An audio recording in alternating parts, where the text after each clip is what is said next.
Muy buenos días. Hoy, en el día 285, leeremos los capítulos 4 y 5 del libro de Marcos. Comencemos.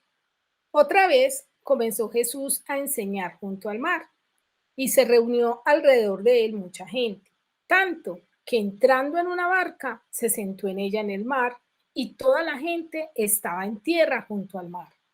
Y les enseñaba por parábolas muchas cosas, y les decía en su doctrina: oíd, he aquí el sembrador salió a sembrar, y al sembrar aconteció que una parte cayó junto al camino, y vinieron las aves del cielo y la comieron. Otra parte cayó en pedregales, donde no tenía mucha tierra, y brotó pronto porque no tenía profundidad de tierra. Pero salido el sol, se quemó y porque no tenía raíz, se secó. Otra parte cayó entre espinos y los espinos crecieron y la ahogaron y no dio fruto. Pero otra parte cayó en buena tierra y dio fruto, pues brotó y creció y produjo a 30, a 60 y a 100 por uno. Entonces les dijo: el que tiene oídos para oír, oiga. Cuando estuvo solo, los que estaban cerca de él con los 12 le preguntaron sobre la parábola y les dijo: a vosotros os es dado saber el misterio del reino de Dios, mas a los que están fuera, por parábolas todas las cosas, para que viendo vean y no perciban, y oyendo oigan y no entiendan, para que no se conviertan y les sean perdonados los pecados. Y les dijo: ¿no sabéis esta parábola? ¿Cómo pues entenderéis todas las parábolas? El sembrador es el que siembra la palabra, y estos son los de junto al camino, en quienes se siembra la palabra, pero después que la oyen, enseguida viene Satanás y quita la palabra que se sembró en sus corazones. Estos son asimismo los que fueron sembrados en pedregales, los que cuando han oído la palabra, al momento la reciben con gozo, pero no tiene raíz en sí, sino que son de corta duración, porque cuando viene la tribulación o la persecución por causa de la palabra, luego tropiezan. Estos son los que fueron sembrados entre espinos, los que oyen la palabra, pero los afanes de este siglo y el engaño de las riquezas y las codicias de otras cosas entran y ahogan la palabra y se hace infructuosa. Y estos son los que fueron sembrados en buena tierra, los que oyen la palabra y la reciben y dan fruto a 30, a 60 y a 100 por uno. También les dijo: ¿acaso se trae la luz para ponerla debajo del almud o debajo de la cama? No es para ponerla en el candelero, porque no hay nada oculto que no haya de ser manifestado, ni escondido que no haya de salir a la luz. Si alguno tiene oídos para oír, oiga. Les dijo también: mirad lo que oís, porque con la medida que medís os será medido, y aún se os añadirá a vosotros lo que oís. Porque al que tiene se le dará, y al que no tiene, aún lo que tiene se le quitará. Decía además: así es el reino de Dios, como cuando un hombre echa semilla en la tierra, y duerme y se levanta, de noche y de día, y la semilla brota y crece sin que él sepa cómo, porque de suyo lleva fruto la tierra, primero hierba, luego espiga, después grano lleno en la espiga. Y cuando el fruto está maduro, enseguida se mete la hoz, porque la siega ha llegado.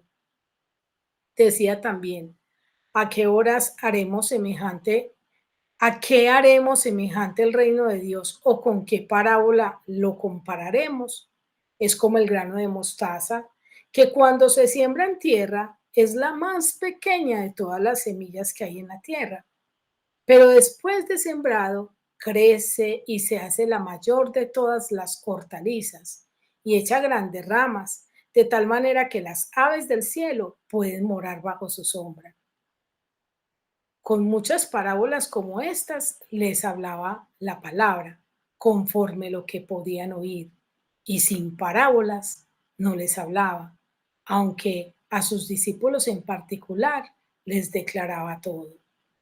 Aquel día, cuando llegó la noche, les dijo: pasemos al otro lado.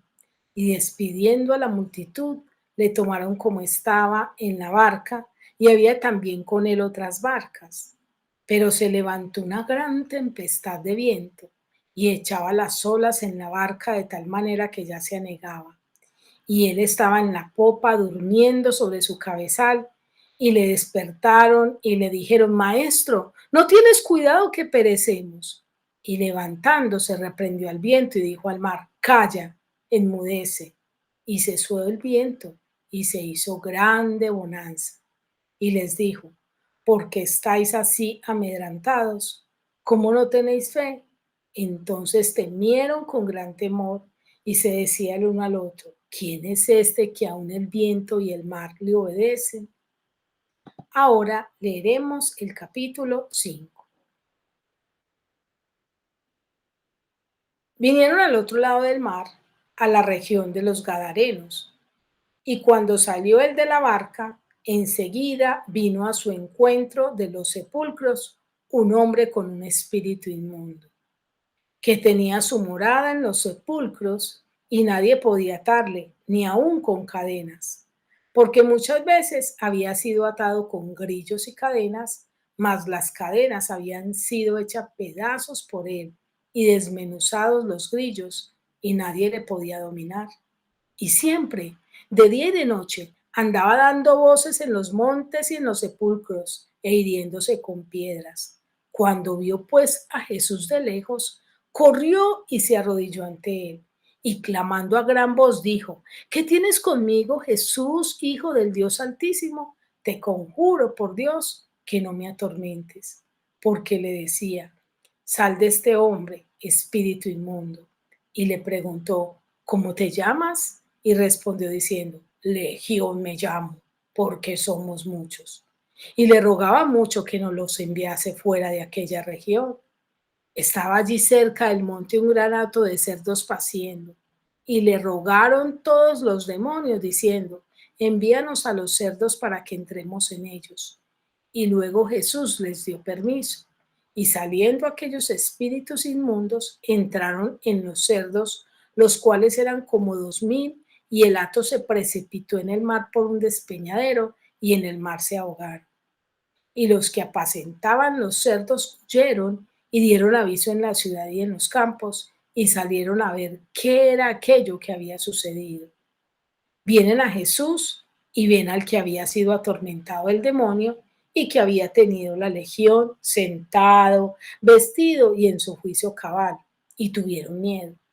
Y les contaron los que lo habían visto cómo le había acontecido al que había tenido el demonio y lo de los cerdos, y comenzaron a rogarle que se fuera de sus contornos.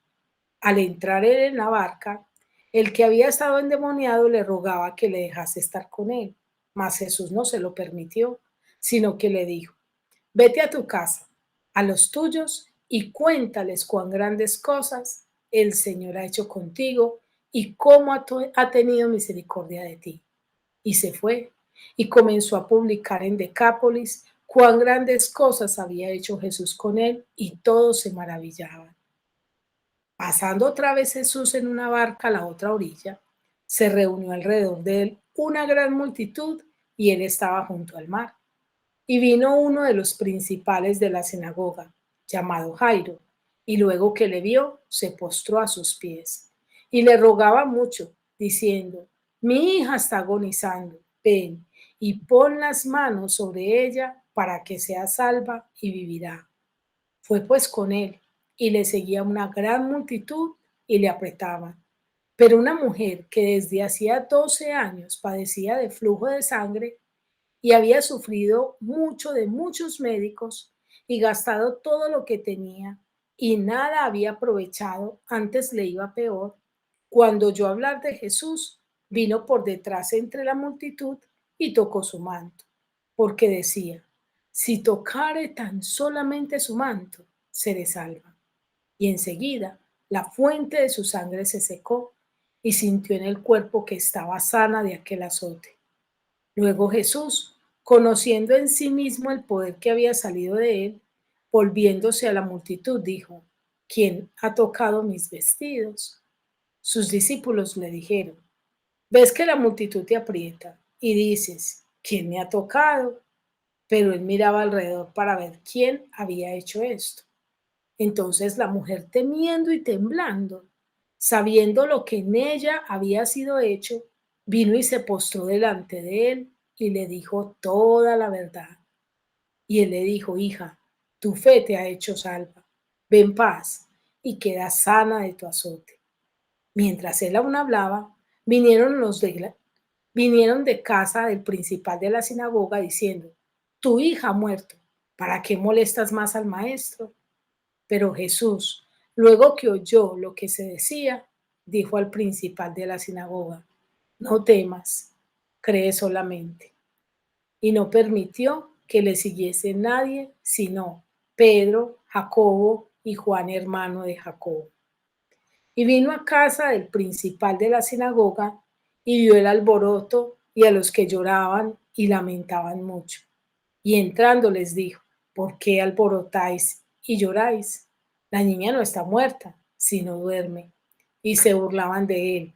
Mas él, echando fuera a todos, tomó al padre y a la madre de la niña y a los que estaban con él, y entró donde estaba la niña. Y tomando la mano de la niña le dijo: Talita cumi, que traducido es: niña, a ti te digo, levántate. Y luego la niña se levantó y andaba, pues tenía 12 años, y se espantaron grandemente. Pero él les mandó mucho que nadie lo supiese, y dijo que se le diese de comer. Ahora quiero invitarte a que meditemos y reflexionemos acerca de estos dos capítulos que hemos leído. En el capítulo 4, Jesús nos narra nuevamente la parábola de el sembrador y la explica como lo hizo en el libro de Mateo. En el libro de Lucas también está esta parábola, tomando los tres libros, estos son los evangelios sinópticos, Mateo, Marcos y Lucas. Tomando ambos, quise presentar este capítulo como amenazas internas. Y es que ahí el Señor nos enseña el peligro de oír y no entender la palabra. Y eso lo vemos en el versículo 14, que dice así: el sembrador es el que siembra la palabra, y estos son los de junto al camino, en quienes se siembra la palabra, pero después que la oyen, enseguida viene Satanás y quita la palabra que se sembró en sus corazones. Si leemos Mateo, dice que por no entenderla. Y si leemos Lucas, dice que el enemigo la quita para que no crean. Entonces acá vemos qué importante es oír la palabra para entenderla. Sin embargo, si usted sigue leyendo, usted se da cuenta a quienes le explicó el Señor esta parábola. No se la explicó a todos, se la explicó a los que se quedaron, porque después de que le enseñó, muchos se fueron, pero otros se quedaron e intimaron con él. Nótese que no fue siquiera solo a sus 12, dice así: cuando estuvo solo, los que estaban cerca de él con los 12 le preguntaron sobre la parábola. A veces no entiendes, pero quiero invitarte a que llegues a tu casa, abras tu Biblia, busques la presencia de Dios, entres en intimidad con Dios y Él te hará entender la palabra para que el enemigo no te la robe. Lo otro es que el enemigo va a querer que no creas la palabra. Y ahí es donde nosotros debemos cuidarnos de no permitir la duda, ya que muchas veces cuando están dando la palabra empezamos a cuestionar la palabra y empezamos a dudar. Y está bien que vayamos a la Biblia a ver si lo que nos están enseñando sí es como nos lo enseñan, pero no que una vez lo veamos empecemos a decir: la Biblia dice esto, pero yo opino, sino que la guardemos.